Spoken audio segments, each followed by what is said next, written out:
Puji bagi nama Tuhan. Bapak Ibu kekasih Tuhan, baik yang ada di tempat ini maupun yang mengikuti ibadah ini secara online dimanapun berada, bersama istri saya ucapkan kepada kita sekalian selamat pagi, salam sejahtera dalam kasih Tuhan Yesus Kristus menyertai kita sekalian. Selamat untuk kita memandang pribadi Tuhan di dalam firman-Nya, dan juga ingin memberikan maaf kepada jemaat yang bergembala secara online ya, karena ada gangguan dari YouTube-nya ya, ini akan diprogram kembali semuanya untuk bisa kita beribadah dengan nyaman. Sudah online terganggu ya, inilah pergumulan kita berupaya sebaik-baiknya dengan keterbatasan kami. Mohon ampun, mohon maaf untuk memperbaiki, diaturkan dengan sebaik-baiknya sehingga ibadah-ibadah selanjutnya tidak terganggu lagi ya, bisa bagus, bisa nyaman mengikuti ibadah secara online. Puji Tuhan, Tuhan kiranya memberkati kita sekalian. Mari kita kembali melanjutkan kitab Wahyu pasal yang ke-12. Kitab Wahyu pasal yang ke-12 kita baca ayat 14 sampai ayat 16 sampai 17. Kepada perempuan itu diberikan kedua sayap dari burung nasar yang besar, supaya ia terbang ke tempatnya di padang gurun, di mana ia dipelihara jauh dari tempat ular itu selama 1 masa dan 2 masa dan setengah masa. Lalu ular itu menyemburkan dari mulutnya air sebesar sungai ke arah perempuan itu, supaya ia dihanyutkan sungai itu. Tetapi bumi datang menolong perempuan itu. Ia membuka mulutnya dan menelan sungai yang disemburkan naga itu dari mulutnya. 17-18 kita makan. Maka marahlah naga itu kepada perempuan itu, lalu pergi memerangi keturunannya yang lain, yang menuruti hukum-hukum Allah dan memiliki kesaksian Yesus, dan ia tinggal berdiri di pantai laut. Ya, terima kasih. Puji Tuhan.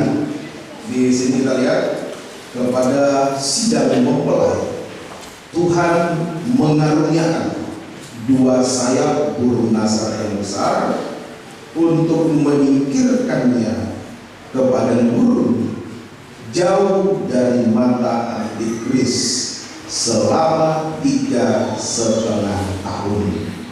Ini kehidupan daripada sidang mempelai ya, Tuhan karuniakan 2 sayap burung nasar yang besar untuk menyingkirkannya ke padang gurun jauh dari mata antikris selama 3,5 tahun. Sementara gereja yang tertinggal ya, menghadapi aniaya yang dahsyat, aniaya yang tidak pernah terjadi, belum pernah terjadi, dan tidak akan terjadi lagi, aniaya yang sangat dahsyat sampai pada pemancunan kepala. Kalau tetap bertahan percaya Yesus sampai dipancung kepalanya. Kita tidak ingin untuk masuk ke sana, sebab itu kita sangat membutuhkan naungan sayap Tuhan. Ya, ada 3 macam naungan sayap Tuhan. Ada 3 macam naungan sayap Tuhan. Yang pertama yang kita akan pelajari pada ibadah-ibadah itu juga. Yang pertama yaitu naungan sayap induk ayam. Akan saja ayatnya nanti dibacakan sebentar. Matius 23 ayat 37 sampai 38. Itu yang pertama, naungan sayap induk ayam. Matius 23 ayat 37 sampai 38. Nah, kemudian yang kedua, naungan sayap merpati. Itu yang kedua, naungan sayap merpati. Mazmur 55 ayat 7 sampai ayat yang ke-9. Mazmur 55 ayat 7 sampai 9. Dan yang ketiga yang sudah kita baca, naungan sayap burung nasar yang besar. Ini kita butuh. Kita tidak mampu menghadapi tekanan-tekanan sekarang ini ya. Kita tidak mampu. Apalagi nanti aniaya terus yang dahsyat. Nah, tanpa naungan sayap Tuhan kita membutuhkan. Ya, kita pelajari poin yang pertama, yaitu naungan sayap induk ayam. Kita membaca dalam Matius 23 ayat 37-38. Matius 23, 37-38. Yerusalem, Yerusalem, engkau yang membunuh nabi-nabi dan melempari dengan batu orang-orang yang diutus kepadamu. Berkali-kali aku rindu mengumpulkan anak-anakmu, sama seperti induk ayam mengumpulkan anak-anaknya di bawah sayapnya, tetapi kamu tidak mau. Iya, firman. Lihatlah, rumahmu ini akan ditinggalkan dan menjadi sunyi. Iya, ini naungan yang pertama. Naungan sayap induk ayam. Kita butuhkan ini. Jadi, misalkan apa itu maksudnya? Ada minggu yang lalu kita sudah mendengarkan bahwa naungan Tuhan atau perlindungan Tuhan itu kita dapatkan dalam penggembalaan. Kemarin juga sudah diterangkan. Kita dapatkan di dalam penggembalaan, masuk di dalam ruangan suci. Nah, sebab di situ ada 4 lapis tudung yang menaungi, menutupi kehidupan yang tergembala. Dalam Keluaran 26 ayat 1 sampai ayat 14, di situ ada tudung-tudung yang menudungi ruangan suci, ruangan maha suci. Akhirnya kita masuk dalam bulan tergembala. Naungan itu kita dapatkan di dalam penggembalaan. Ya, dapat 4 lapis tudung. Saya ulangi kembali. Tudung yang pertama itu tudung tabernakel, ya, yang merupakan secara rohani sekarang kita adalah tudung iman dan perbuatan iman. Tudung tabernakel, tenda dari lelang halus, tudung iman dan perbuatan iman. Ayat 1 sampai 6 Keluaran. Kemudian yang kedua tudung bulu kambing. Itu pasal 26 ayat 7 sampai ayat yang ke-13. Tudung bulu kambing yaitu tudung kesucian dan perbuatan kesucian atau pengharapan. Tudung kesucian atau perbuatan kesucian dan perbuatan kesucian atau pengharapan. Nah, kemudian yang ketiga tudung kulit domba jantan celupan merah, itu ayat 14a, menunjukkan tudung kasih dan perbuatan kasih. Ini yang melapisi, menutupi gereja Tuhan. Dan terakhir tudung kulit domba-domba atau mina gajah, itu adalah tudung penghukuman. Mari kita masuk di dalam kandang domba untuk mendapatkan naungan sayap Tuhan, tudung dari Tuhan. Nah, banyak orang Kristen tidak mau tergembala karena 2 hal yang tidak disadari. Yang tidak disadari. Ini banyak tidak tergembala karena 2 hal yang tidak disadari. Kalau dia sadar pasti dia akan tergembala. Nah, ini tidak dia sadari, yaitu apa itu? Yang pertama, tadi di dalam Injil Matius, Tuhan rindu untuk mengumpulkan gereja Tuhan bagaikan induk ayam, mengumpulkan anak-anak ayam di bawah kepaknya, naungan sayapnya. Nah, ini yang pertama yang tidak disadari. Posisi gereja sebenarnya seperti anak ayam. Itu tidak disadari. Posisi gereja itu hanya seperti anak ayam yang tidak bisa mencari makan dan menghadapi predator, menghadapi pemangsa. Hanya tidak sadar akan hal ini, tetapi merasa mampu. Ini posisinya hanya seperti anak ayam, tidak bisa apa-apa, cari makan tidak bisa, dan diperhadapkan dengan pemangsa. Elang, apa ular, apa timus, itu diperhadapkan dengan pemangsa, tapi merasa mampu. Ini yang penyakit merasa ini, penyakit yang banyak diidap oleh gereja Tuhan. Penyakit merasa mampu. Itu antara lain ada 3 penyakit merasa yang diidap oleh gereja Tuhan, yaitu yang pertama merasa mampu, ya kan, itu merasa mampu. Padahal hanya anak ayam, tapi merasa mampu. Di dalam Wahyu 3 jelas itu dicatat di sini. Wahyu 3 ayat 15 sampai 17. Ayat 15 sampai 17. Aku tahu segala pekerjaanmu, engkau tidak dingin dan tidak panas. Alangkah baiknya jika engkau dingin atau panas. Jadi karena engkau suam-suam tubuh dan tidak dingin atau panas, aku akan memuntahkan engkau dari mulutku. Karena engkau berkata, aku kaya dan aku telah memperkayakan diriku, dan aku tidak kekurangan apa-apa. Dan karena engkau tidak tahu bahwa engkau melarat dan malam, miskin, buta dan telanjang. Merasa mampu sehingga mengandalkan kekuatan sendiri, baik itu kekayaan, aku kaya, apalagi kedudukan, kepandaian, ijazah, mau kenal Tuhan, mau mendalami pribadi Tuhan dengan kekuatan ijazah dunia tidak bisa. Di sekolah mana kita bisa belajar tentang Tuhan?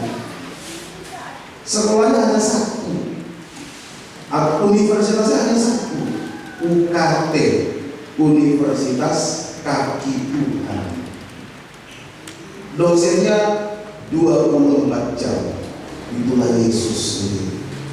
Hanya di bawah kaki Tuhan kita bisa mengenal Tuhan. Dia yang berkemuran, dia yang membukakan rahasia firman dia bagi kita. Tidak ada di sekolah-sekolah di dunia ini. Ya ini, dia merasa mampu mengandalkan kekayaannya, mengandalkan kepandaiannya, mengandalkan kedudukan dan sebagainya. Sehingga akibatnya, ya tadi dikatakan suam-suam. Itu akibatnya suam-suam rohani. Tidak dingin, tidak panas. Tidak dingin itu artinya tidak damai sejahtera karena ada dosa yang dipertahankan, itu tidak dingin. Tidak damai sejahtera karena ada dosa yang dipertahankan. Tidak panas artinya tidak setia berkobar-kobar dalam ibadah pelayanan.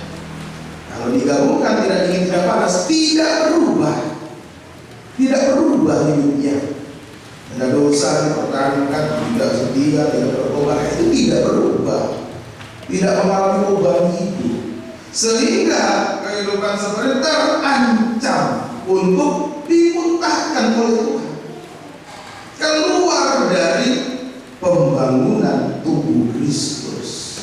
Tadi lalu minggu masuk dalam pembentukan tubuh Kristus. Nah kalau dimuntahkan Tuhan, dia keluar dari pembangunan tubuh Kristus, ya, binasa. Tuhan tolong, ini penyakit merasa yang berat, merasa mampu bisa mengandalkan kekuatan sendiri. KKR mengandalkan uang untuk apa-apa semua, uang, kekayaan, kepandaian tidak akan dipakai Tuhan kalau kita seperti itu. Ya hanya dimuntahkan oleh Tuhan. Ya, ini penyakit merasa berat. Yang kedua, penyakit merasa yang kedua, merasa benar.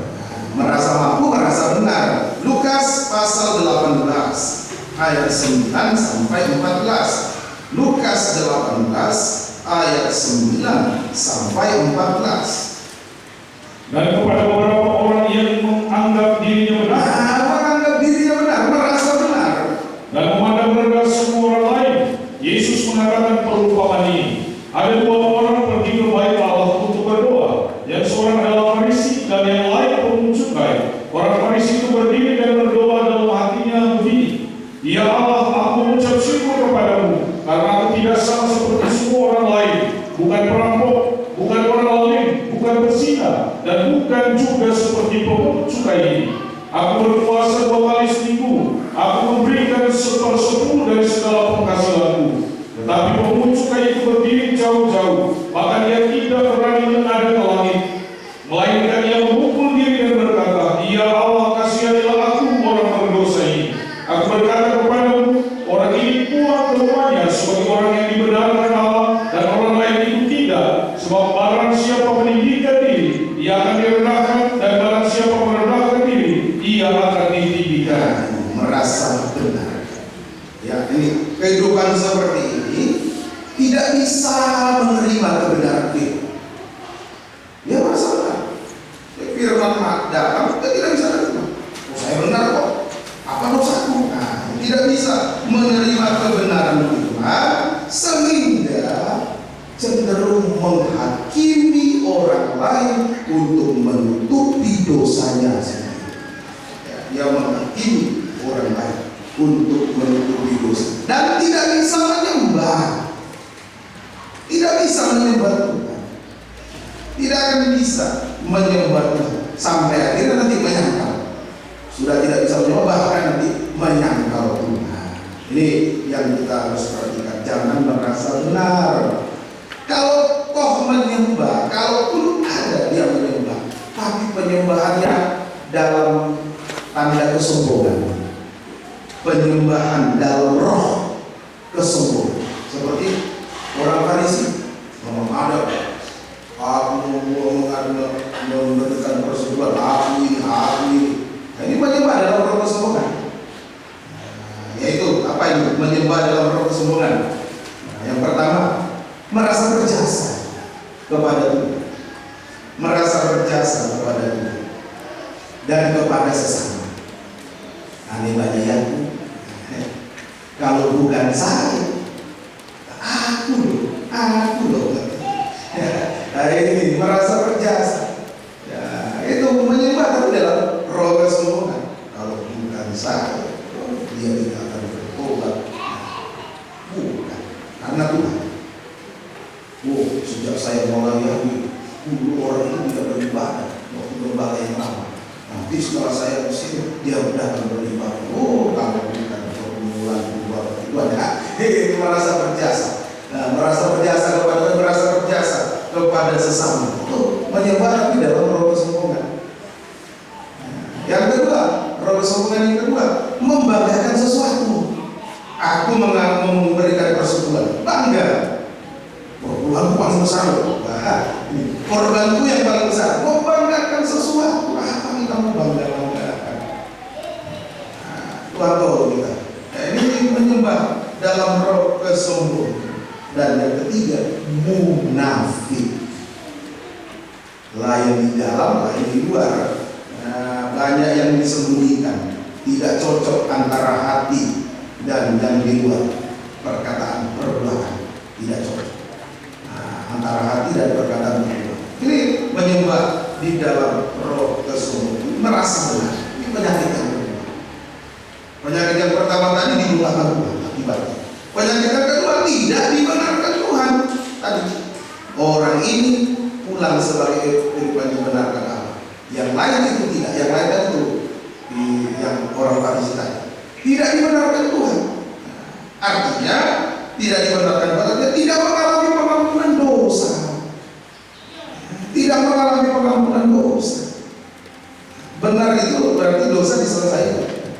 Ini tidak mengalami pengampunan dosa, tetap hidup di dalam dosa. Berarti rohaninya kering. Rohaninya kering. Penyembahannya pasti kering. Dan bisa kita raba. Orang itu kering atau tidak bisa kita raba dari perkataannya. Tidak membangun. Itu sudah kering. Perkataannya tidak membangun. Nah, dosa itu dalam Matius Kejadian pasal 3 penyebab kutukan. Nah, kalau tidak dibenarkan Tuhan berarti hidupnya dalam suasana kutukan. Suasana kutukan, letih lesu, beban berat, air mata, itu semua suasana kutukan. Nah itu Tuhan tahu. Nah, kalau dibiarkan terus, dibiarkan tetap merasa benar. Sudah dalam suasana kutukan, sudah dalam suasana air mata, tapi tetap merasa benar. Nanti mencucurkan air mata selama-lamanya di neraka. Mencucurkan air mata selama-lamanya di neraka. Tuhan tahu, ini penyakit yang penyakit merasa yang kedua. Merasa mampu, merasa benar. Yang ketiga, merasa dipakai. Ya, ini yang repot. Merasa mampu, merasa benar, merasa dipakai. Saya dipakai. Buktinya. Merasa dipakai. Banyak jiwa datang, ya belum tentu. Banyak jiwa belum tentu dipakai Tuhan. Kok bisa? Ingat Musa. Waktu mengeluarkan air dari gunung, dia mengumpulkan orang Israel, seluruh jemaat dikumpulkan, dan dia pukul gunung batu keluar air,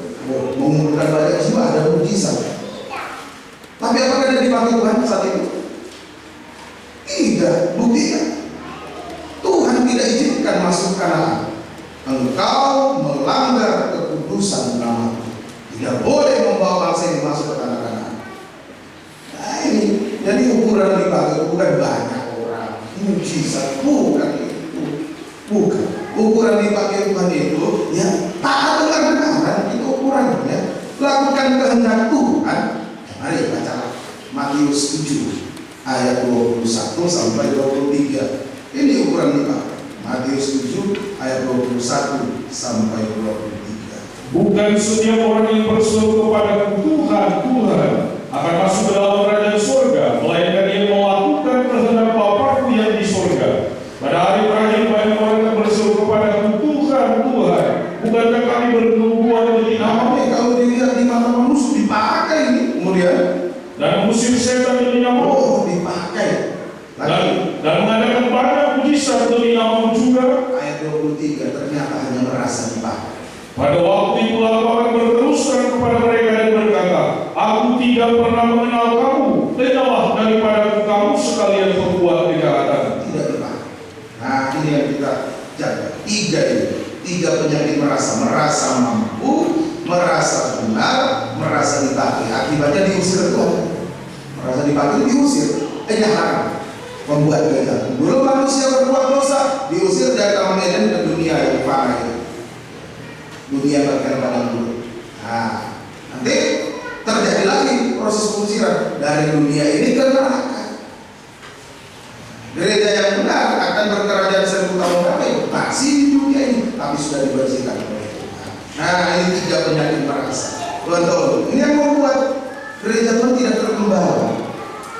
Karena dua hal yang tidak disadari. Yang pertama, kena penyakit merasa. Dia sadar, merasa, dan dia tidak sadar.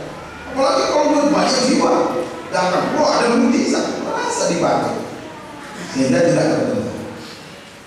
Nah ini yang kedua, dua hal yang tidak disadari sehingga tidak terkembang. Yang kedua, nah gereja Tuhan tidak lagi seperti anak ayam. Merasa bukan anak ayam, tidak sadar, tidak lagi seperti anak ayam yang semata-mata hanya membutuhkan induk. Merasa bukan lagi anak ayam.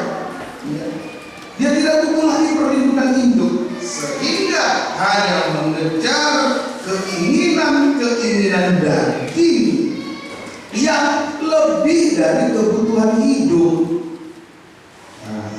Dia lebih mengejar keinginan daging yang lebih dari kebutuhan hidupnya. Padahal anak ayam itu butuh induk, tapi dia merasa saya bukan anak ayam, bukan. Saya tidak butuh lagi induk. Dia kejar keinginan daging lebih, yang melebihi kebutuhan, yang sebenarnya lebih dari kebutuhan hidupnya. Padahal kebutuhan hidup yang utama adalah pribadi Tuhan. Tapi dia merasa tidak butuh Tuhan. Nah ini yang kedua, sehingga tidak terkembang. Oh, saya kerja, saya sekolah, saya ini semua saya dapat, saya raih semua, saya aman, saya berhasil, saya diberkati, saya dilindungi. Kenapa lo repot-repot dengan Tuhan? Ini banyak seperti itu. Buktinya saya diberkati, buktinya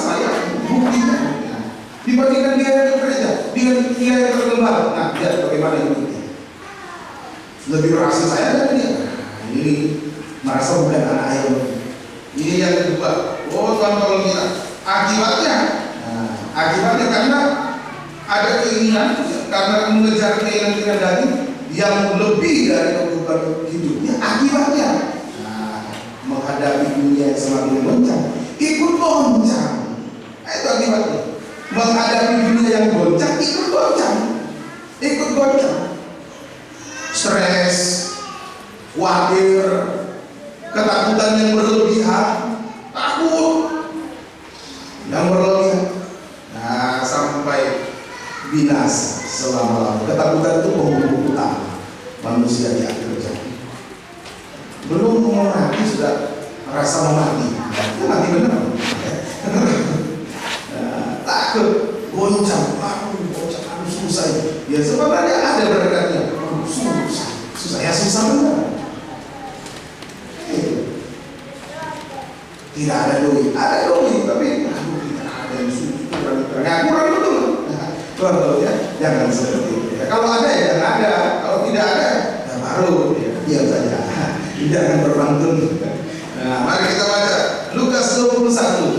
ayat 25 sampai 27. Lukas 21 ayat 25 sampai 27. Dan akan ada tanda-tanda pada matahari dan bulan dan bintang-bintang, dan di bumi bangsa-bangsa akan takut dan bingung menghadapi deru dan gelora laut. Takut dan bingung. Kemudian Orang akan mati ketakutan karena kecemasan berhubung dengan segala yang menimpa bumi ini, sebab kuasa-kuasa langit akan bocah. Pada waktu itu orang akan melihat Anak Manusia datang dalam awan dengan segala kekuasaan dan kemuliaannya. bingung, naik bingung, harga naik bingung, semua naik bingung, takut. Ya, padahal Tuhan mampu sediakan. Ya dari dulu kan BBM naik terus sampai sekarang tidak pernah turun kan? Naik. Tapi sampai sekarang kita dipelihara tidak? Dipelihara. Dulu 2,5 dapat 1 liter, masih zaman saya sekolah. Naik 5.000 dapat. Naik terus naik sampai sekarang 12.700. Tapi tetap datang ke gereja, malah beli motor baru. Dulu bensinnya murah, sepeda ondel. Nah, sekarang mahal. Nah, sepedanya canggih lah, motornya mantap. Nah, ini tahun pelihara. Belum apa-apa itu sudah takut duluan. Nah, ini kan, nanti tidak ada yang datang. Bikin pasca ada yang datang. Kalau tidak ada yang datang, ya kita saja tidak ada. Ya pasti kita kirim satu saja datang puji Tuhan, 2 datang puji Tuhan, 3 datang puji Tuhan, 100 datang puji Tuhan. Tidak usah bingung, tidak usah khawatir. Saya tanya sama istri itu, tenang aja. Belum ada persiapan pasca untuk terus. Tenang. Tuh dia sudah ada planningnya. Terus saya dulu, wah 1 bulan sebelum acara bawang merah satu sosial. Tuhan tolong kita tidak usah. Sama juga di orang. Oh sekarang satu orang kenapa? Ini sudah naik, jalan-jalan kita ya sudah tunggu. Kalau belum cukup uang sementara jalan-jalan bangsa berapa? Habis dana. Kita tunggu dulu. Iman saya sediakan dulu semua, baru kita pasang. Kalau sudah siap, pasang. Sama dulu. Kalau KKR, iman saya ada tiket PP, itu iman saya ya. Yang lain terserah. Nanti sudah ada tiket pergi, pulangnya nanti terserah. Tapi iman saya sudah siap. Itu dan selalu bersediakan. Tidak usah bingung. Nah, jangan takut. Nah, ini jadi dari pelajaran dari dua ini kita bisa ambil pelajaran bahwa kebutuhan mutlak gereja Tuhan adalah naungan sayap Tuhan, naungan sayap induk ayam. Itu kebutuhan mutlak gereja Tuhan adalah naungan sayap induk ayam, yaitu naungan pemeliharaan dan perlindungan Tuhan di akhir zaman yang serba sulit ini. Itu yang kita butuhkan. Naungan pemeliharaan dan perlindungan Tuhan di akhir zaman yang serba sulit ini. Kita mau kejar ijazah, belum tentu bisa memelihara melindungi kita. Bukan berarti saya melemahkan kaum muda yang mau mengejar ijazah, silakan. Tapi sekali lagi yang kita butuhkan saya Tuhan. Nah,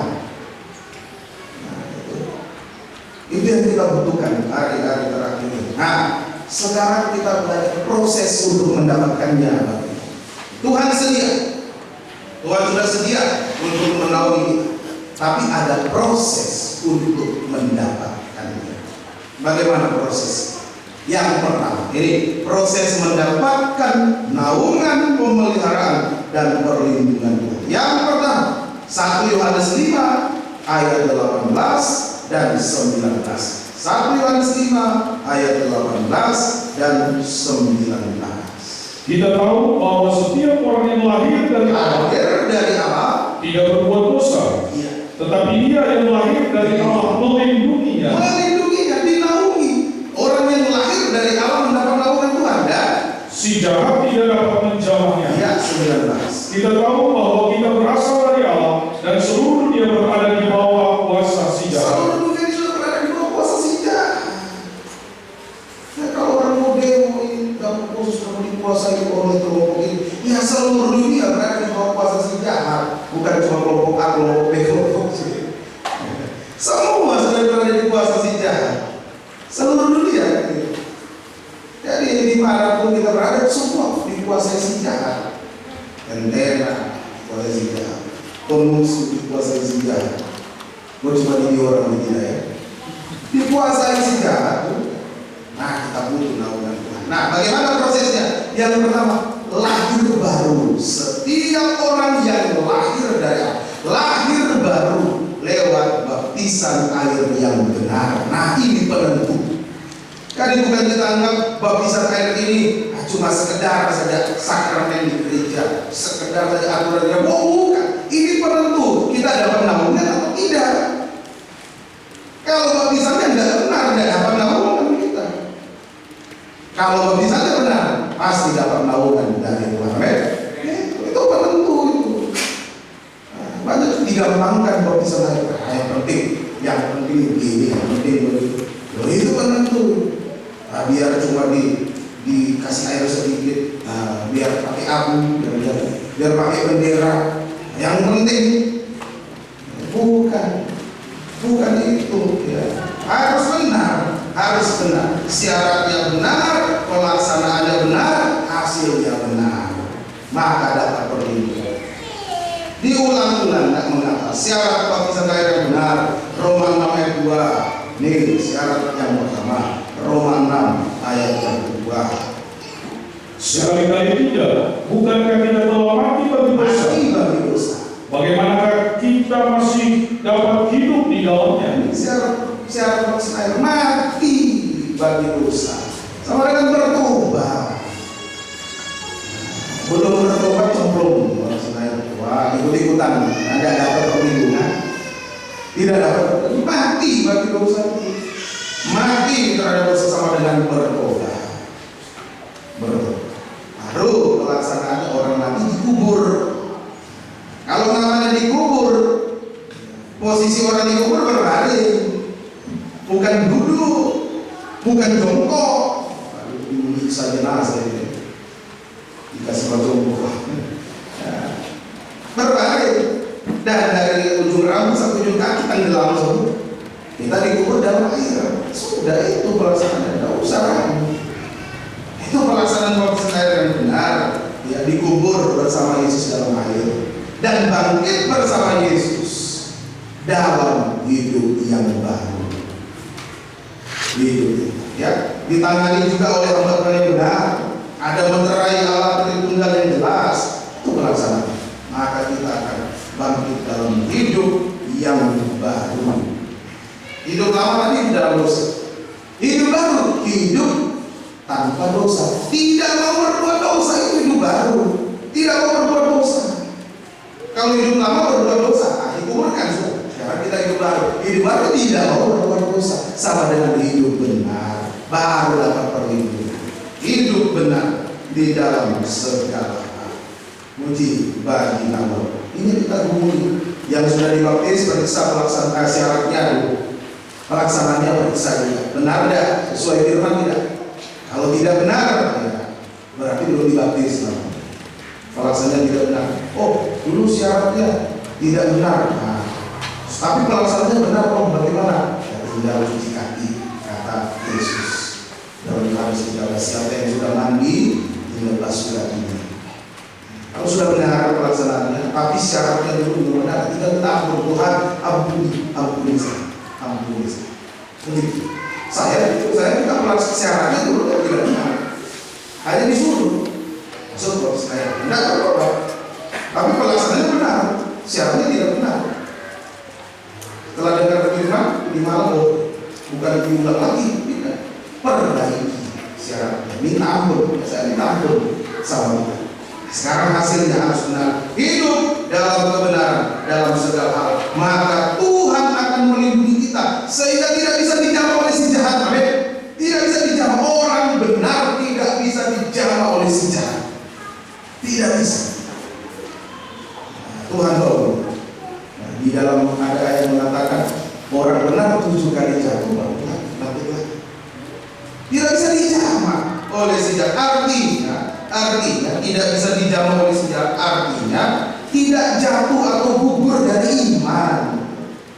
Tidak jatuh atau gugur dari iman saat menghadapi pencobaan-pencobaan, saat menghadapi godaan dosa, bahkan saat menghadapi paksaan dan ancaman dosa. Dia tidak jatuh. Itu tidak bisa dijamah oleh sejarah. Pencobaan kita ada banyak, bukan cuma ada banyak. Tapi kalau kita benar saat menghadapi pencobaan tidak gugur dari iman, tidak berbuat dosa.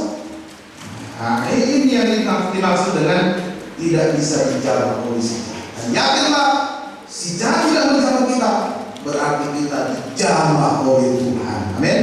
Mampu menolong kita. Kalau Tuhan menjamah, Dia mampu menolong kita dari segala masalah apapun yang kita ada. Mari kita bersyukur kita punya Yesus. Dunia ini dikuasai oleh sejarah, tapi Yesus lebih berkuasa dari semua. Setan tidak bisa menjamah kita, Tuhan yang menjamah kita. Tidak bisa diganggu oleh siapa. Tuhan menolong pada waktu dosa ini yang membuat kita terpisah dari Tuhan, sehingga Tuhan tidak bisa menjamah kita. Makanya dosa diselesaikan. Nah, di dalam Yesaya 59 ya, Yesaya 59. Dosa itu yang membuat kita terpisah dari Tuhan, tidak bisa dijamah. Ayat 1 dan 2. Ayat 1 dan 2. Sesungguhnya tangan Tuhan tidak kurang panjang untuk menyelamatkan, dan pendengarannya tidak kurang tajam untuk mendengarkan.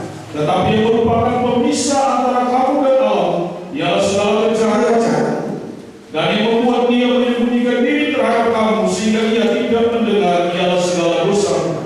Iya, dosa yang membuat kita terpisah dari Tuhan tidak bisa dijamah. Hari ini selesaikan semua.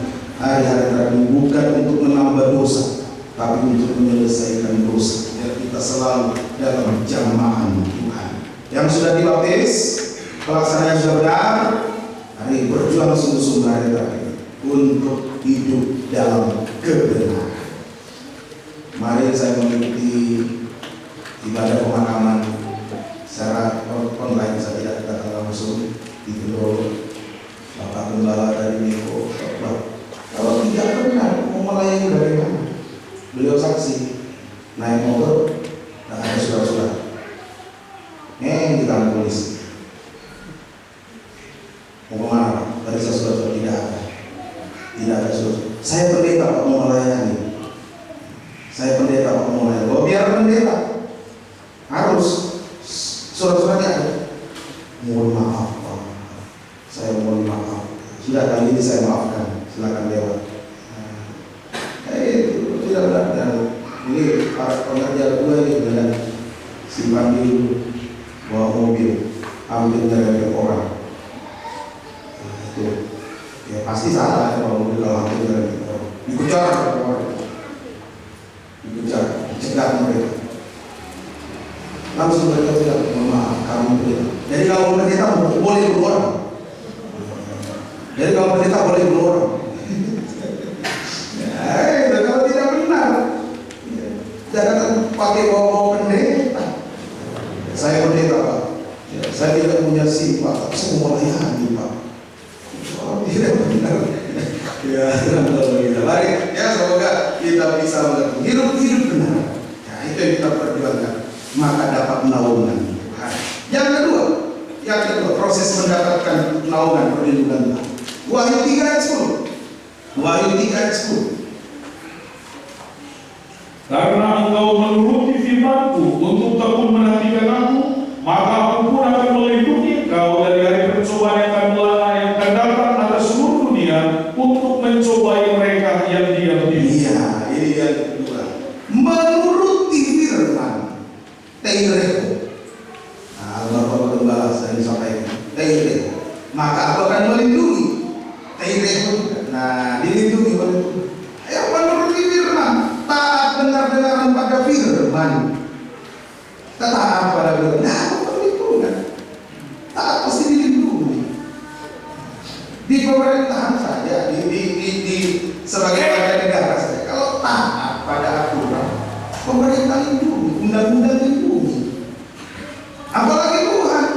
Kita taat pada firman Tuhan pasti lindungi. Amin.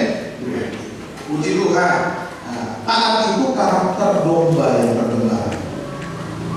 Itu tak karakter domba yang tergembala, bukan domba yang beredar-edar. Domba yang tergembala dalam pelajaran Yohanes pasal 10 ayat 3 sampai 5 itu. Gembala berjalan di depan, domba-domba mengikuti dari belakang. Domba-domba mendengarkan suaranya, sebab mereka mengenal gembala. Nah, itu domba taat itu merupakan karakter domba yang tergembala. Ya dibacalah, nanti kita baca saja Yohanes 10 ayat 3 sampai 5. Yohanes 10 ayat 3 sampai ayat 5.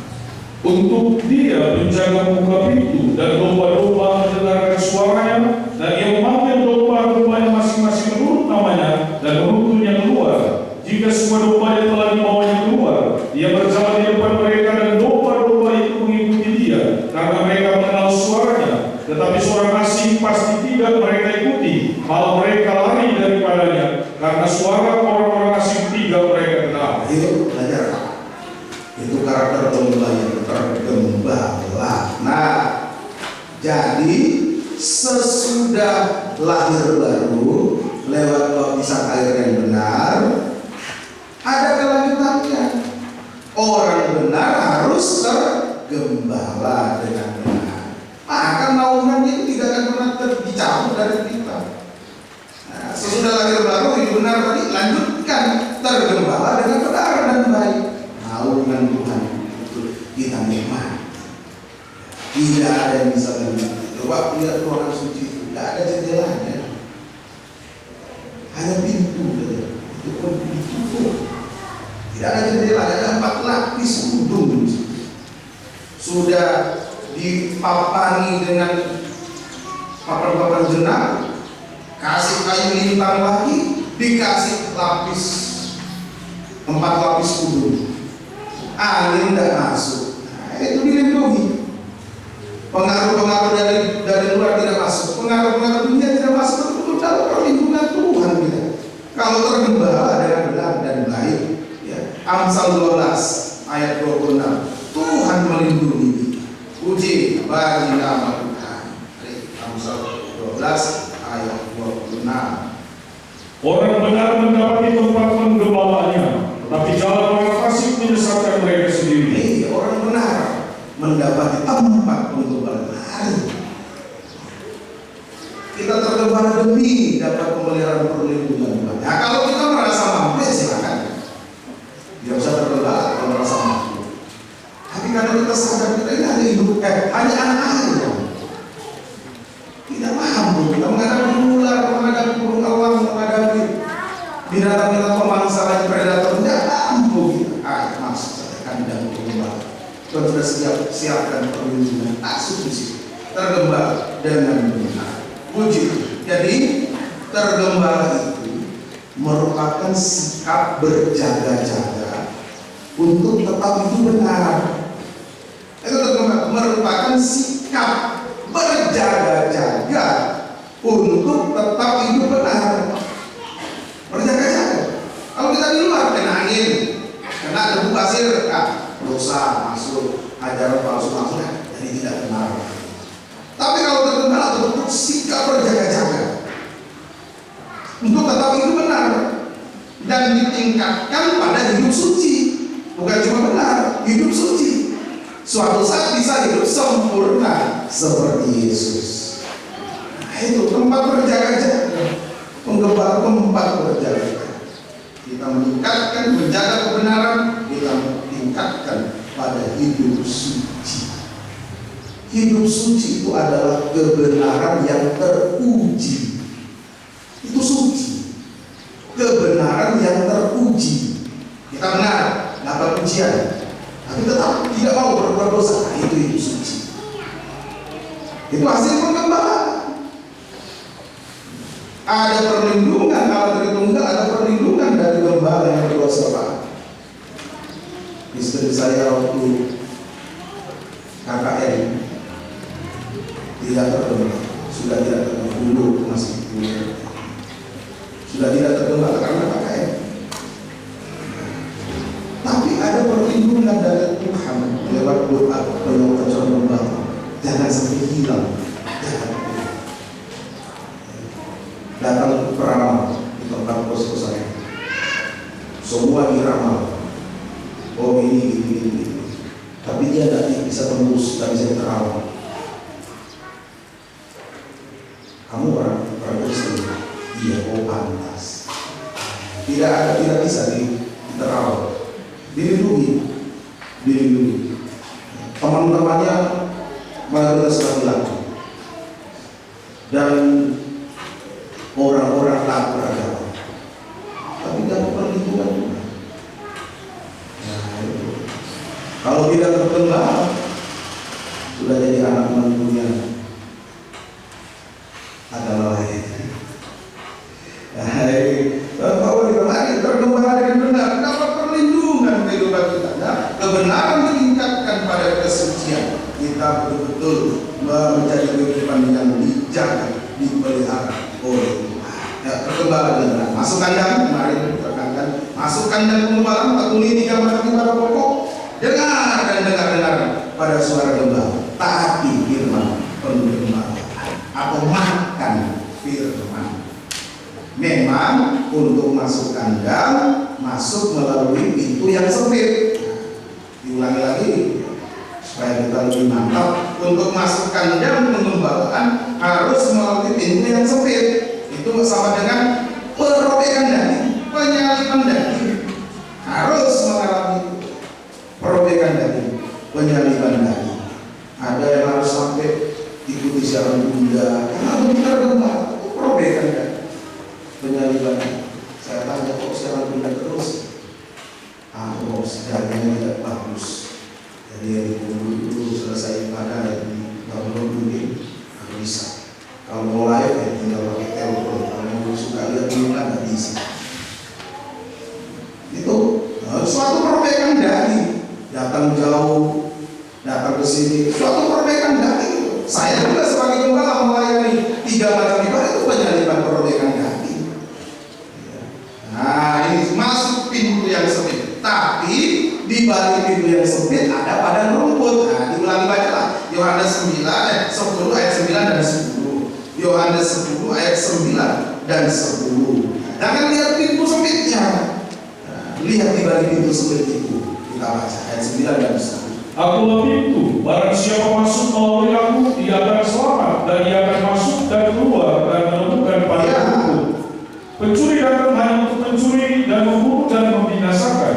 Aku datang supaya mereka mempunyai hidup dan mempunyainya dalam segala kelimpahan. Kadang-kadang kita lihat salibnya sudah mundur dulu. Kalau salib yang sekarang warna-warni, menyala lagi. Nah, itu salib yang dibuat manusia. Tapi salib yang benar itu penyaliban daging. Nah, kadang-kadang kita lihat salibnya. Tidak bisa, sudah ada duluan. Nah, lihat di balik itu ada padang rumput, ada hidup berkelimpahan. Di balik pintu sempit ada hidup berkelimpahan. Apa itu hidup berkelimpahan? Pemeliharaan dan perlindungan dari Tuhan sampai bisa mengucap syukur kepada Tuhan. Itu hidup berkelimpahan, pemeliharaan dan perlindungan sampai bisa mengucap syukur kepada Tuhan. Yang jarak jauh karena keadaan tetap bertekun. Tekuni, ketekunan ini mau di gereja, mau di rumah, di mana, mungkin di rumah sakit, tapi bertekun itu yang kita ketekunan ya. Dalam kandang ada padang rumput, ada hidup berkelimpahan. Tergembala itu juga sama dengan tertanam. Orang yang tergembala itu adalah orang benar yang tertanam di bait Allah. Itu tergembala. Orang benar yang tertanam di bait Allah. Coba baca Mazmur 92. Mazmur 92 ayat 13 sampai 16. Orang benar akan bertunas seperti pohon korma, akan tumbuh subur seperti pohon aras di Lebanon. Iya. Mereka yang ditanam di bait Tuhan Tertanam di bait Tuhan. akan bertunas di Iya. pelataran Allah kita. Puji Tuhan. 15. Pada masa tua pun mereka masih berbuah, Nah. menjadi gemuk dan segar. Ya, jangan bilang saya sudah tua, ya sudah tidak berkembang. Nah, pada masa tua masih dipakai. Ayat 16. Untuk memberitakan bahwa Tuhan itu benar, bahwa Ia belum bangku dan tidak ada kecurangan padanya. Tidak ada kecurangan pada Yesus. Tergembala, Tuhan tidak berbuat curang pada kita. Dia tidak pernah menipu kita. Orang benar harus tertanam di bait Allah. Dan ada hasil yang luar biasa. Ini yang dimaksud dengan ya, hidup berkelimpahan. Ya, dijabarkan di sini. Hidup berkelimpahan itu apa? Hidup berkelimpahan. Ini hasil orang benar tertanam di bait Allah. Dia hidup berkelimpahan. Apa itu hidup berkelimpahan? Dijabarkan di Mazmur 90. Yang pertama, hidup berkelimpahan itu adalah bertunas seperti pohon kurma. Bertunas seperti pohon kurma. Kurma itu manis. Buah kurma itu manis. Jarang ada kurma asam. Tidak tahu ya, itu kurma asam. Yang setahu saya kurma itu manis. Jadi hasil ya, kita tergembala hidup dalam kelimpahan, yaitu bertunas seperti pohon kurma. Artinya ada kemanisan dalam hidup dan juga di dalam nikah. Ada kemanisan di dalam hidup, terutama dalam nikah kita. Sekalipun kita berada di padang gurun dunia, pohon kurma itu kan pada umumnya di gurun ya, daerah oase gitu. Di situ tempat di daerah panas, atau bisa tumbuh di saya nggak tahu ya, saya bukan pakar di situ. Saya nggak belajar itu. Itu ada kemanisan di dalam hidup kita, terutama di dalam nikah kita, sekalipun berada di tengah-tengah padang gurun dunia yang tandus, serba sulit. Kita dipelihara. Itulah hidup berkelimpahan manis kita. Biar tinggal di bubuk, mohon maaf, manis. Nikah itu manis. Kalau satu petak sekian kali sebulan manis. Daripada tinggal di gedongan tapi tidak tergembala. Pahit, asam, pahit, getir. Tuhan tolong. Semoga kita mengerti. Kemudian yang kedua, hidup dalam berkelimpahan itu apa? Dikatakan tumbuh subur seperti pohon aras. Pohon aras ini simbol kekuatan, kekokohan, kuat, kokoh. Itu pohon aras. Artinya ada kekuatan untuk menghadapi tantangan apapun. Itu hidup berkelimpahan. Ada kekuatan menghadapi tantangan apapun. Kuat bagaikan pohon aras. Itu pohon, salah satu pohon yang dipakai membangun dari Allah Salomo. Kuat menghadapi tantangan apapun, tetap dipakai di dalam pelayanan pembangunan tubuh Kristus. Bagaikan kayu pohon aras dipakai melapisi dinding-dinding baik Allah. Oh, semoga kita bisa dipakai oleh kaum muda, dari kaum muda yang kuat.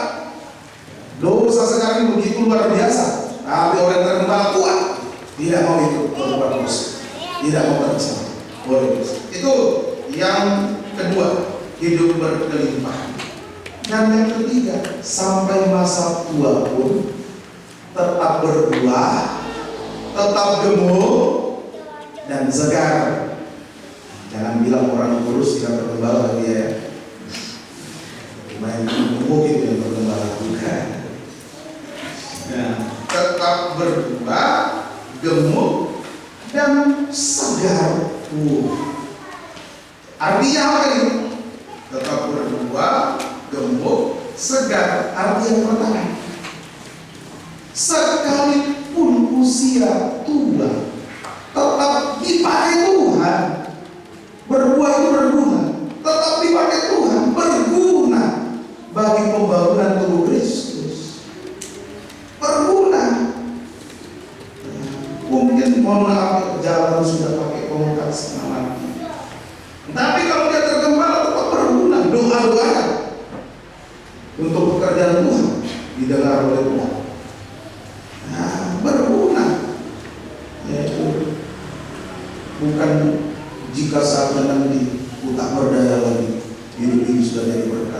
dipakai cuma untuk masuk muda.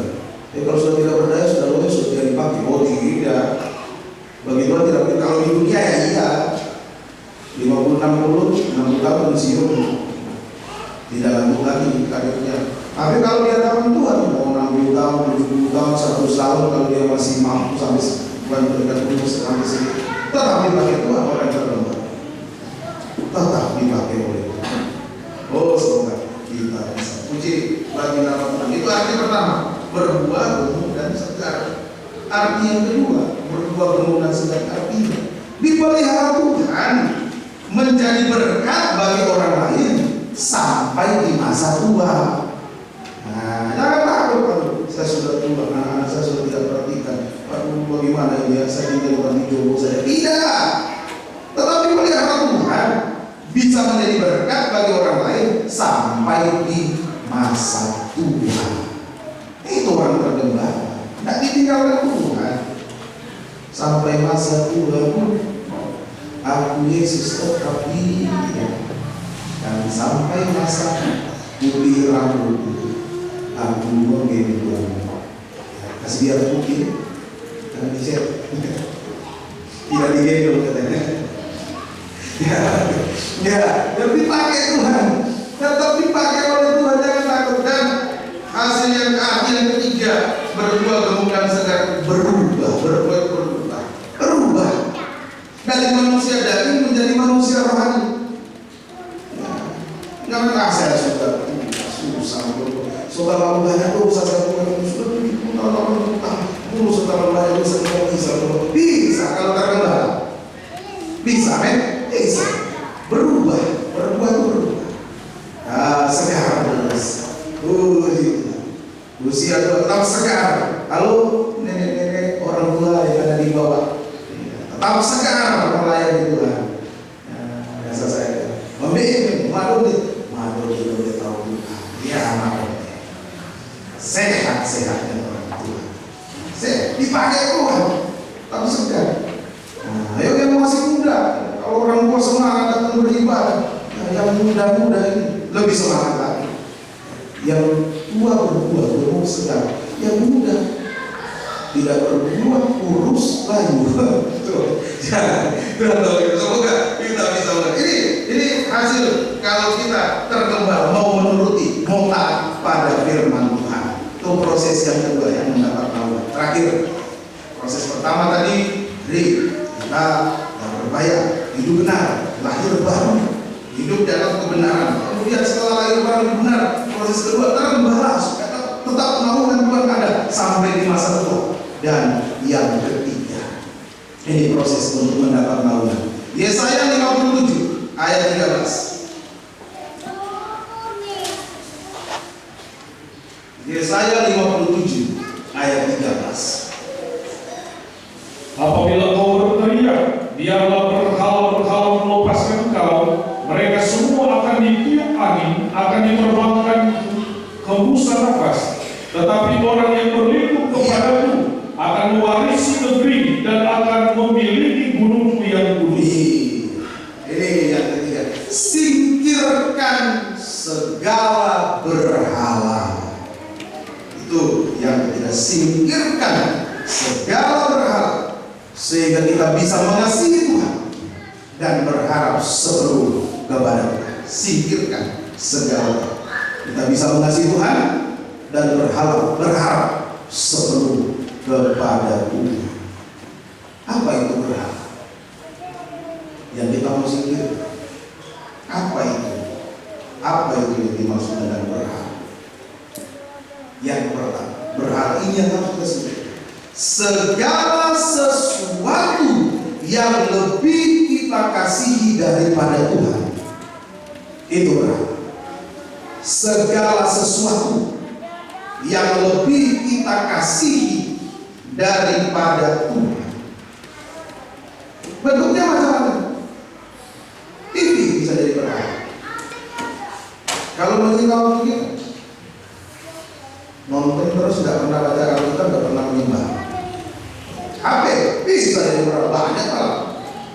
Sampai gereja, datang ke gereja pun masih menggunakan HP, main game, apa-apa bisa. dari berhala. Kalau itu menghalangi kita mengasihi Tuhan. Permisi, keluarga pun bisa menjadi berhala. Oh, kalau begitu menyingkirkan berhala berarti menyingkirkan keluarga. Iya, menyingkirkan berhala. Keluarga bisa jadi berhala. Kalau lebih kita kasih data dulu, kalau begitu singkirkan berhala, singkirkan keluarga. Bukan. Menyingkirkan berhala berarti kita berusaha keras mengasihi Tuhan lebih dari segala-galanya. Itu menyingkirkan berhala. Kita berusaha keras mengasihi Tuhan lebih dari segala-galanya. Nah ini, kalau kita dibenturkan dengan sesuatu antara Tuhan dan sesuatu, apakah itu tentang apa itu? Kita lebih pilih Tuhan, nah itu berarti sudah menyingkirkan berhala.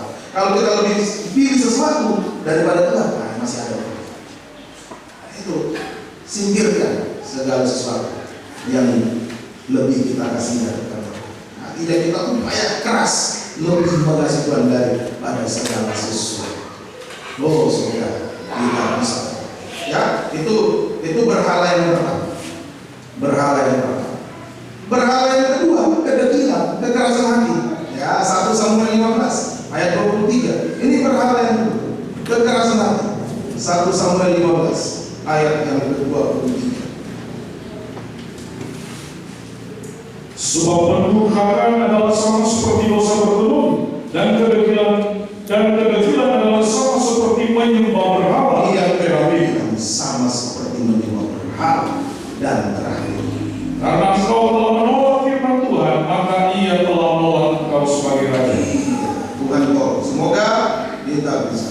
Ayo, kita berupaya jangan ada kekerasan hati dalam kehidupan kita. Jangan ada. Lembutkan hati kita. Itu berhala yang buang jodoh, kekerasan hati. Buang jodoh. Tadi doa pembukaan, jangan pakai pikiran daging, tapi biar pikiran Tuhan, pikiran dan hati. Jangan daging, tapi biar Tuhan yang kuasa. Ya, lembutkan hati kita. Amin. Dan berhala yang ketiga adalah keserakahan. Efesus 5 ayat 5. Efesus 5 ayat 5 juga dalam Kolose 3 ayat 5. Efesus pasal yang ke-5 ayat yang ke-5. Karena ingatlah ini baik-baik, tidak ada orang sundal, orang cemar atau orang serakah, artinya penyembah berhala yang mendapat bagian di dalam kerajaan Kristus dan Allah. Nih, yuk kita singkirkan keserakahan, yaitu merampas mulai dari miliknya sesama, merampas, bukan haknya diambil, rampas, dan juga milik Tuhan, milik Tuhan dirampas. Perpuluhan, persembahan khusus, penyembahan, ibadah itu semua milik Tuhan, jangan dirampas. Nah, semoga kita bisa ayo kita tanggalkan semua, singkirkan berhala, maka dapat perlindungan Tuhan. Raja Salomo hebat, perlindungan Tuhan jelas nyata dalam kehidupan. Dia kehidupan tergembala, iya. Dia menerima ajaran dari orang tuanya, nasihat taat dengar-dengar, turun. Dia diangkat jadi raja. Jadi pakai Tuhan membangun. Apa lagi? 2 poin dia sudah miliki, dapat naungan Tuhan. Betapa Israel damai tenang di zaman pemerintahan Saul, tapi menjelang akhir hidupnya, poin yang ketiga ini dia tidak bisa buat. Menyingkirkan berhala, dia tidak bisa lakukan. Malah dia menyembah berhala, perlindungan lepas, kerajaannya terpecah dua. Itu sudah itu benar, baik, tergembala, taat, baik. Tapi kalau masih ada berhala, perlindungan dicabut. Tidak ada perlindungan. Seperti Raja Salomo. Ya, Tuhan tolong ya, saya itu diingatkan Tuhan. Sudah itu benar, baik. Belum berhenti berbuat dosa, sudah lepas. Sudah tergembala, puji Tuhan. Tapi berhala ini masih ada atau sudah dibuang? Singkirkan, singkirkan segala berhala, baik itu segala sesuatu yang itu lebih kita kasih dari Tuhan, kekerasan hati dan keserakahan. Ayo miliknya Tuhan, karena diambil. Sayang sudah ada dalam pergumulan tapi masih merampas miliknya Tuhan. Tidak ada pergumulan. Kasihan Tuhan, tolong semua itu kita singkirkan sehingga kita bisa mengasihi Tuhan lebih dari segala sesuatu. Kita bisa berharap sepenuh hanya kepada Tuhan. Itu sama dengan mengulurkan kedua tangan kepada Tuhan. Kalau berhala disingkirkan, kita bisa mengulurkan kedua tangan kepada Tuhan. Kita berani bisa mengulurkan kedua tangan kepada Tuhan. Sebagai contoh, Petrus. Orang benar? Iya. Tergembala. Orang itu yang tergembala? Betul, dia tergembala. Tapi sempat ada berhala, yaitu kekerasan hati. Ada pada Petrus. Waktu Yesus katakan, gembala akan dipukul dibunuh, domba-domba akan tercerai-berai.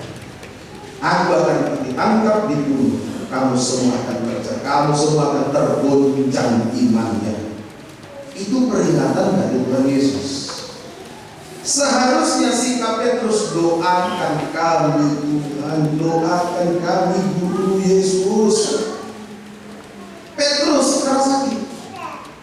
Dia tolak nasihat Tuhan, biar mereka tergoncang imannya. Aku tidak, berarti dia tidak terima peringatan Tuhan. Petrus, sebelum ayam berkokok 2 kali, kamu sudah menyangkal aku 3 kali. Oh, tidak terima. Aku rela mati untuk Engkau Yesus. Keras hati. Betulkah apa yang dikatakan?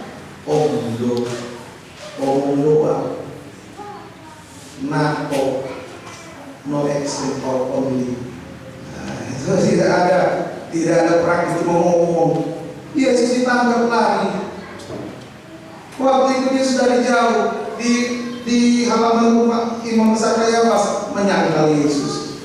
Nah, tapi syukur di dalam Injil Yohanes pasal 21 di situ Petrus dikoreksi oleh Tuhan dan Petrus belajar untuk menyingkirkan berhala-berhala sehingga dia bisa mengulurkan tangan kepada Tuhan. Yohanes 21 ayat 15 sampai 19. Yohanes 21 ayat 15 sampai ayat yang ke-19. Sesudah sarapan, Yesus berkata kepada Simon Petrus, "Simon, anak Yohanes, apakah engkau mengasihi aku lebih daripada mereka ini?"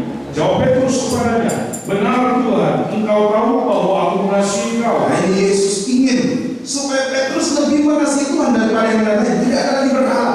Nah, kata Yesus kepadanya, "Gembalakanlah domba-dombaku."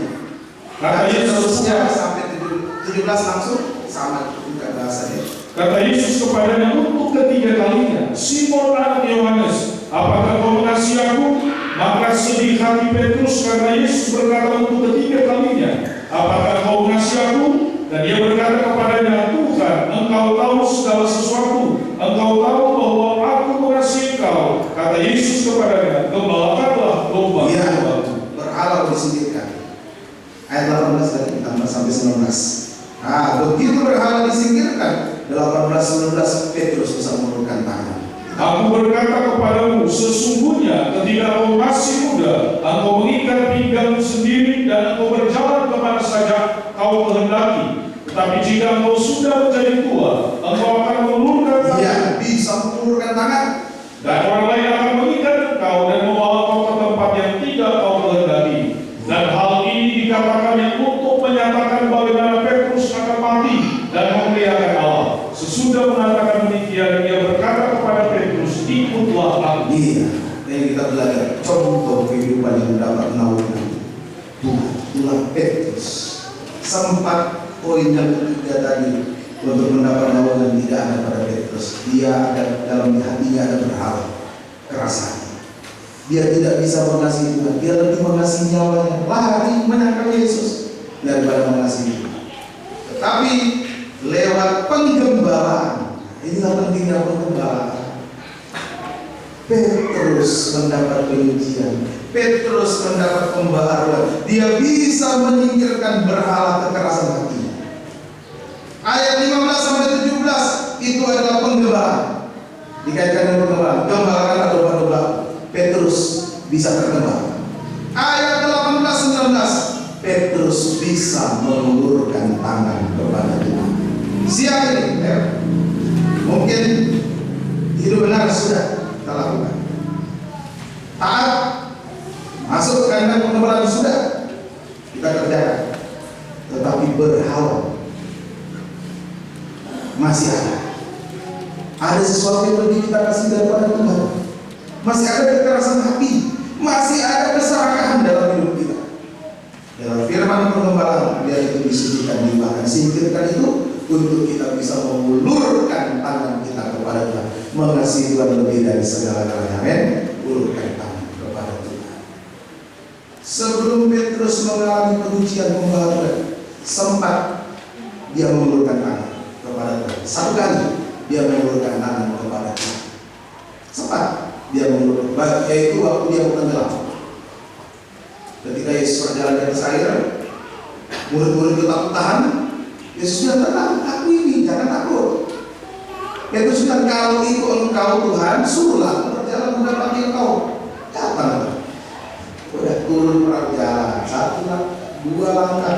Begitu dia rasa tiupan angin, mulai ragu juga, hampir tenggelam. Otomatis kalau orang yang tenggelam pasti akan angkat. Yesus tolong aku. Nah, dia mengulurkan tangan. Nah, ini Petrus lakukan. Kita pun banyak kali melakukan seperti itu. Kita mengulurkan tangan kepada Tuhan karena kebutuhan, karena terjepit, karena menghadapi sesuatu yang membuat kita hampir tenggelam. Tidak salah, tidak salah, dan memang harus demikian. Akan baca ya, Matius 14 ayat 29 sampai 31. Kata Yesus, datanglah. Maka Petrus turun dari perahu dan berjalan di atas air mendapatkan Yesus. Tetapi ketika dirasanya tiupan angin, takutlah ia dan mulai tenggelam, lalu berteriak, Tuhan, tolonglah aku. Segera Yesus mengulurkan tangannya, memegang dia dan berkata, hai orang yang kurang percaya, mengapa engkau bimbang? Wajar dan harus ketika kita dalam keadaan terjepit karena hampir tenggelam, ada kebutuhan mengulurkan tangan kepada Tuhan. Dan memang harus demikian. Tapi Tuhan tidak mau hanya sebatas ini kita mengulurkan tangan. Tuhan mau kita mengulurkan tangan kepada Tuhan karena kita mengasihi Tuhan, bukan karena kebutuhan, bukan karena sesuatu. Yang parah sudah butuh sebenarnya, sudah terjepit dan tidak mau mengulurkan tangan. Wah, ini bagaimana nasib orang ini? Ayo mengulurkan tangan. Tapi sekali lagi, Tuhan tidak ingin kita sebatas itu mengulurkan tangan. Mengapa Tuhan mengizinkan angin dan gelombang menerpa kehidupan kita yang membuat kita nyaris tenggelam? Karena kadang-kala kita lengah, tidak berjaga-jaga, rohani tertidur. Makanya diizinkan supaya sadar, supaya menyembah. Angkatlah Yesus. Waktu ada masalah, waktu semua aman, nyaman, semua lengah. Ibadah sekedar ibadah, melayani sekedar melayani, biasa-biasa saja. Mendidikan, bahaya terus seperti ini, bahaya. Kasih angin, kasih gelombang, gelombang datang, hampir terlalu. Yesus, ibadah sungguh-sungguh, ibadah jam 5, jam 2 sudah datang. Yesus.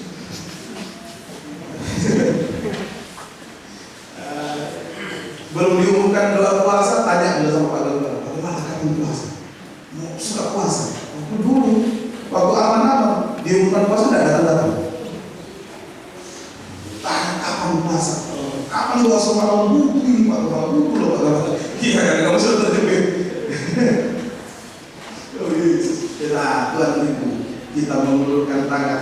Yang kedua, ya seperti Petrus lakukan di ayat 18-19, karena cinta kepada Tuhan, rela mati karena Yesus. Petrus mengulurkan tangan untuk rela mati karena Yesus. Ini sama dengan mengulurkan tangan, menyembah Tuhan karena kita mengasihi Tuhan.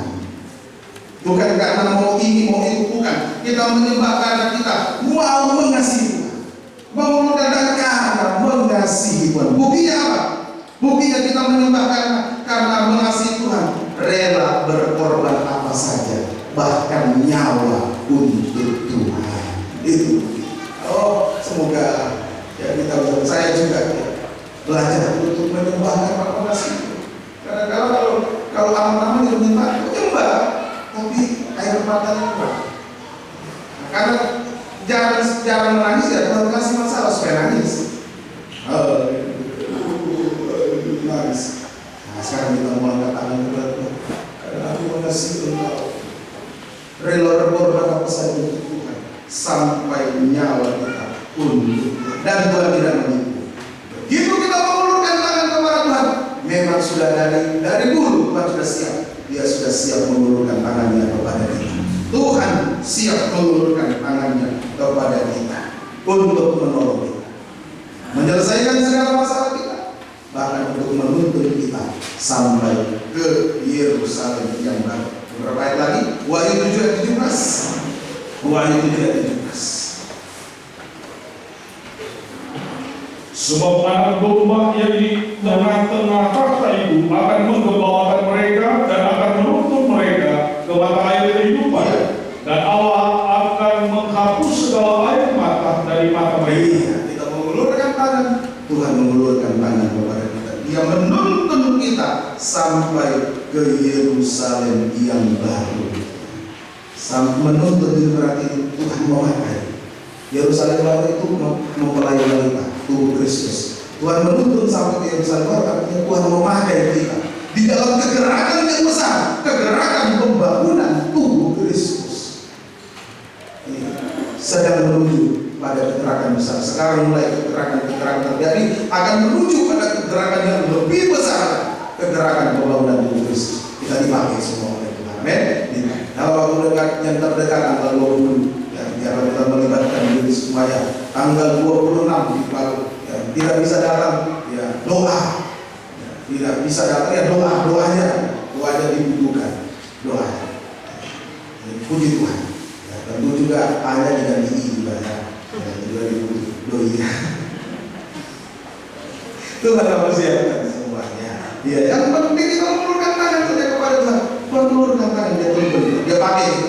Dan dikatakan sambil menuntun, dia hapus air mata kita. Wah, betapa bahagia air mata kita hapus. Segala masalah diselesaikan. Kita mengalami kebahagiaan surga. Semakin dipakai, semakin selesai masalahnya, semakin bahagia. Semakin bahagia. Nah, saya dipakai, masalahnya masih ada, tapi kamu damai. Kita damai. Tapi udah, tinggal tunggu waktu selesai. Kita sudah damai. Dulu, wah, ada masalah kita kalang kabut, kebakaran jenggot, ya, itu galau, cemas. Nah, sekarang ada masalah kita tenang, damai. Berarti semakin dipakai, semakin selesai masalah, semakin bahagia. Puncaknya nanti tidak ada lagi air mata.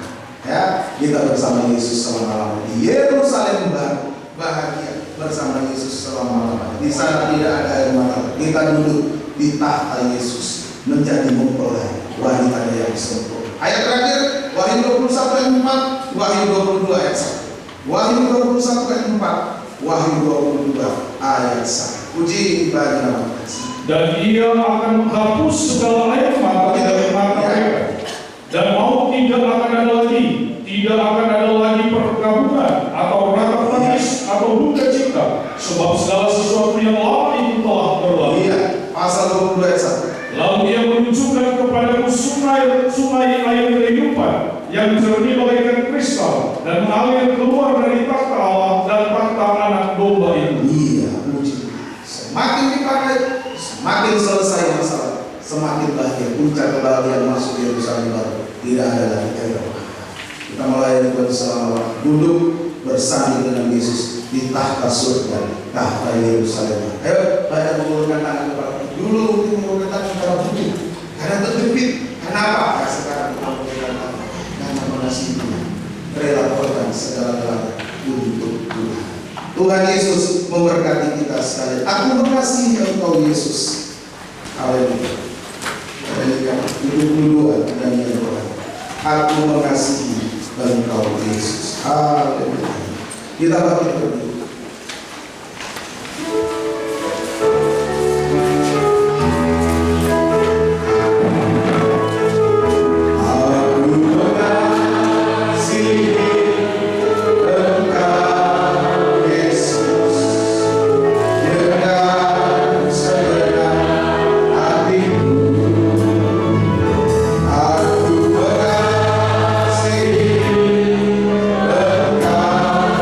Yesus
terima kasih berdoa dan kasih ampuni segala dosa kesalahan kami. Kami belajar lebih benar, belajar untuk taat tergembala, belajar untuk menyingkirkan segala berhala, hanya mengeluhkan dan mengasihi, menyerah sepenuhnya kepada Tuhan. Terima kasih Tuhan Yesus, terpuji nama. Dalam nama Tuhan Yesus Kristus berdoa, mengucap syukur, mengucapkan firman dan kasih. Haleluya. Amin. Kita membawa korban persembahan kita kepada Tuhan. Kita nyanyikan satu pujian, Dia sungguh baik, Dia mati bagi iman itu.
Tuhan berkati segala program kasih Tuhan. Ibadah kita karena hari Jumat ibadah Jumat Agung, dan ibadah dalam kita hari Rabu dialihkan kepada hari Jumat ibadah Jumat Agung jam 10 seperti ini. Jam 7 kami di Berusuh, jam 10 di sini, jam 4 sore di Jira.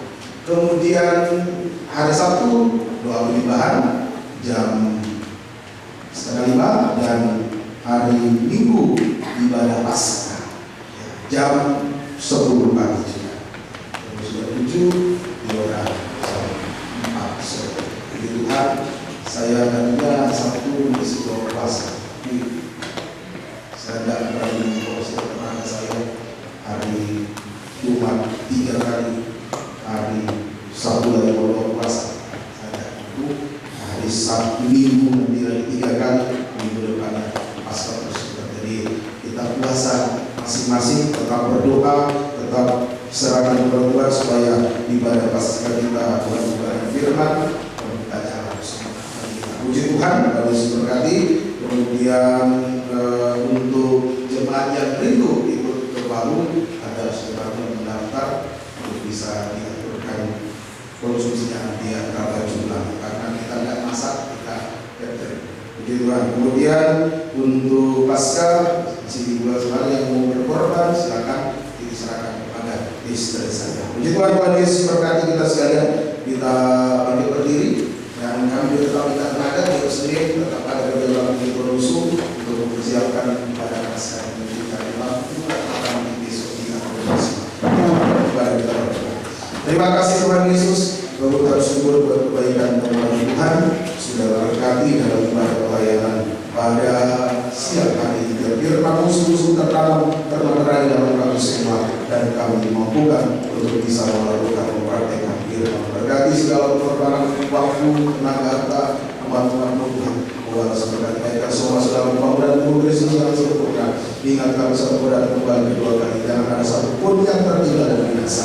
Kami berdoa bagi umat-umat-Mu yang sakit, Tuhan ampuni, Tuhan jamah, Tuhan sembuhkan dan kuasa bagi seluruh Tuhan. Segala pekerjaan yang diserang, sakit penyakit yang mengganggu, kami tolak, kami usir sebanyak kabaran pekerjaannya, yaitu di dalam nama Tuhan Yesus. Darah Yesus yang berkuasa, itu menyembuhkan hormat kemuliaan nama Tuhan. Juga berdoa bagi yang berulang tahun, baik pada hari ini, Tuhan tolong Daniel Sultan sudah berikan perpanjangan umur, Tuhan berikan kesehatan kekuatan, juga sepanjang minggu ini Bapak Sandi, Rahel, misalnya perusahaan di Tuhan tolong juga Bapak Binti semua, Tuhan berkati, Tuhan berikan perpanjangan umur, bagi Epifania Tuhan berkati, Tuhan berikan perpanjangan umur, kesehatan kekuatan dipakai oleh Tuhan, memuliakan Tuhan sampai garis akhir. Terima kasih Tuhan, berkat Allah Bapa, Allah Roh Kudus, di dalam nama Tuhan Yesus Kristus dilimpahkan itu atas kekasih Tuhan. Terima kasih. Perjalanan kembali ke masing-masing jaga serta lindungi, kembalikan waktu kepada kendaraan yang sedia pun beribadah melayani Kau. Lihat berdoa suaramu, berkati dengan urapan hikmat kepada para pelayan bisa mengajar pujian dengan baik. Terima kasih Tuhan Yesus. Terpuji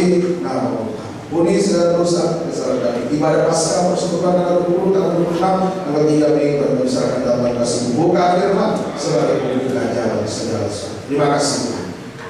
Kekasih Tuhan.